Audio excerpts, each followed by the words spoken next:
So, this isn't going to be the normal Clawy Variety Show episode. So, I'm not going to be in suit.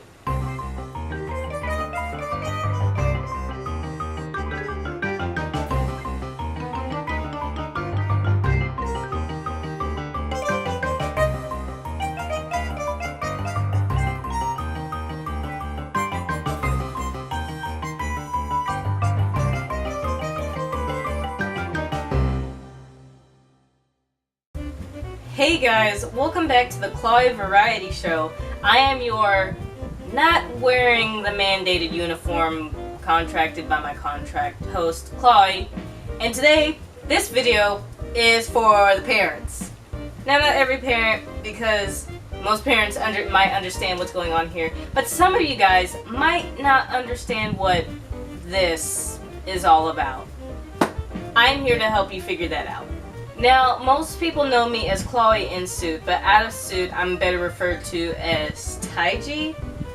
And we're just gonna refer to me as Taijey for the rest of this episode, because Clawy is taking a day off, we'll say. Now today, parents, I'm going to explain to you what it means when your kid says, "Hi mom, hi dad, I'm a furry." Now I know this is a very, very, very confusing thing because, first off, what on earth is a furry? Now, a furry is a fan of anthropomorphic characters, or characters given human-like qualities, specifically animals. Think of the Pink Panther, Yogi Bear, Bugs Bunny, or even the released a little over a year ago film Zootopia. That's a perfect example of an anthropomorphic character. Now, if you're a fan of these characters, that doesn't exactly mean that you are a furry. A furry is, by definition, a term that a person would apply to themselves willingly. Like, there's no automatic, you like this, well, you're this. No. That's exactly not what this is. It's a personal choice if someone wants to refer to themselves as a furry. Now, to be a furry can mean different things. You could be an artist, a dancer, a musician, a story writer, a composer, any one of these and more. I've seen jewelry makers in the fandom, crafters. There's just so many things that you can categorize yourself as a furry for.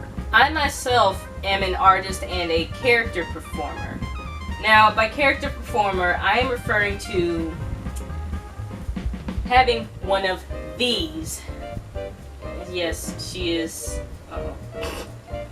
She is a giant mascot head, but in this fandom, we refer to them as fursuits. Now, not everybody has a fursuit because they're very expensive, running at least $1,000 or more base price. I've seen several go up to $30,000 because of auctioning and bidding, or getting a very complicated, detailed character commission. But these fursuits are basically giant costumes of a character's persona. Our next topic, what is a persona? A persona is a character that a person in the fandom would associate themselves with. For example, my persona is an evil cartoon cat named Clawy. I know she doesn't look evil right now, but she's bound to turn evil in a matter of seconds. Who knows what she's up to right now. And honestly, many people can have multiple personas. I myself have two. Clawy, my, again, evil toon cat, and Dish, my calm, quiet, observant of the world coyote. And at the same time, someone can have multiple personas, and someone can even have no personas. Like, they could just refer to themselves as their human self, but still be a part of the fandom. Again, it's all up to choice. Now, a persona can be any species, any hybrid collection of animals. I've seen wolfskis, which is a wolf husky, a fulf, which is a fox and a wolf. I've seen kitsune, which is a 6 to 9-tailed fox creature. Or, honestly, I've seen it just goes beyond the spectrum, because I can't even pinpoint another hybrid. That's how creative the people in this fandom can get. Now, I mentioned a few monologues ago that most people would have a fursuit. Again, these would cost upwards to several $1,000s, and not everyone has them. It may be the most visual part of the fandom, and you can definitely see why. But again, with how expensive these are, not a lot of people can afford them. But you can compare fursuiting to wearing a costume at Halloween or cosplaying in the anime community, which is basically just wearing a costume to pretend to be a character. I've seen people wear these to go to charity events, to go to bowling meetups. There's just a plethora of things that a person with a suit can go do. I especially love the charity events because those are especially the most fun for me, for the ones that I've gone to at least. But I've heard of several fursuiters going walking for charity, going to a hospital for children, just a load of different things that they just do. Now, there are several types of fursuits in this fandom. The main ones that you will see are partials, which is what Clawy is, and full suits, which are the full-on animal costumes that you would see running around. Now, with a partial, you would get obviously the head, the feet, the hands, the tail, and maybe arm sleeves or leg sleeves, just depending. And many other assortments of extras that one can order along with the suit, depending on the maker. Now, with full suits, you get the head, the feet, the hands, and the tail. But instead of arm sleeves and leg sleeves, you get a bodysuit which is just entirely covered in fur, which would be what the arm sleeves and the leg sleeves are attached to, as opposed to just the sleeves on a partial. Now, it can get to very sweltering degrees in these, which is mainly why I am doing this video out of suit, because you do have the potential of overheating if you don't know your limits when suiting, per se.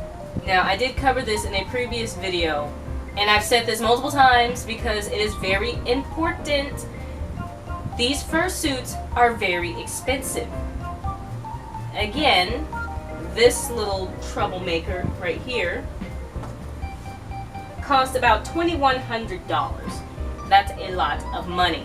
And we know this because as parents, you're working to take care of the house, the car, the children, making sure they're fed, and all of that.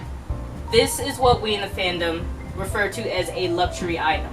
It's not necessary to be in the fandom. As I said before, it is up to self-definition whether you want to define yourself as a furry or not. Now, the reason why this costs so much is because I got the head, the feet, the hands, the tail, the sleeves, but I also got extra stuff like a sleeve shirt, an anvil for cartoon purposes, and dynamite for cartoon purposes. Like I said, it's a range of prices that a fursuit can cost. And again, I've discussed this in a previous video, that fursuits are expensive. And I've said this many times before in this video, that fursuits are expensive. So, it's not necessary to be in the fandom. It's a luxury item, but if you can afford it, then it's definitely worth it if you're attached to the character like I am, and you enjoy going out and performing and making people smile. Now, I hear what you're saying. You're still confused about all of this. To be frank, I am too.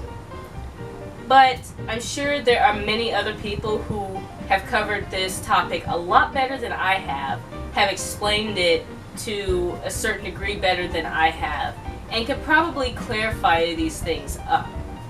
And if I'm remembering correctly, Uncle Kage, a chairman of a convention and a member of this fandom, has a pamphlet on what furry is, and that might be able to explain a little bit better. I will link it down in the description below. But if you can find somebody who can explain it a lot better than I have to a very educated degree, especially since there's not a lot of people who cover this topic, like just in general, on YouTube from both perspectives. I hope that somebody else can explain it better. I hope that I've explained it to a certain degree that it's a bit more understandable and you're like, oh, that's what this is. Like, that's my goal here, to kind of create a little bit more understanding here. This is just all my basic knowledge. Simply put, it's a fandom centered around a hobby involving drawing and creating cartoon animals. That's about as basic as I can put it. Anyway, will there be a part 2? I don't know. If you have any more questions on this topic, I will gladly filter them into another video and maybe clear up some more things. But until next time, I hope you enjoyed this episode of the Clawy Variety Show. And again, until next time, keep those paws tuned in.